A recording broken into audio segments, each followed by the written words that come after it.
Nurse તરીકે 35 વર્ષ સુધી કાર્યરત રહેનાર ફરજ બજાવનાર એક લેડીને પૂછવામાં આવે છે કે તમે તમારા કાર્યકાળ દરમિયાન એવું શું શીખ્યા કે તમે સમાજને કોઈ સંદેશ આપી શકો. સો એ લેડીનું મંતવ્ય હતો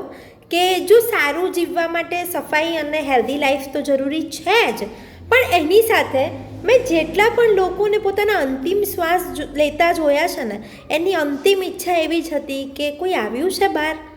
એમને હું મળી શકું છું, એમને મારે કંઈક કહેવું છે, હું એમની માફી માંગી લઉં. સો જેટલા પણ લોકો પોતાનો અંતિમ શ્વાસ લઈ રહ્યા હતા, એમની ઈચ્છા કોઈને મળવાની હતી, કોઈને હગ કરવાની હતી, કોઈને કંઈક કહેવું હતું. સો આપણે જેટલા પણ લોકો પ્રોપર્ટી કે પૈસાની પાછળ ભાગી રહ્યા છે, એમને ખાસ જોવાનું છે કે છેલ્લા સમયે તો આપણને માણસો જ જોઈએ છે, પૈસા કે પ્રોપર્ટી આપણા માઇન્ડમાં જ નથી આવતા.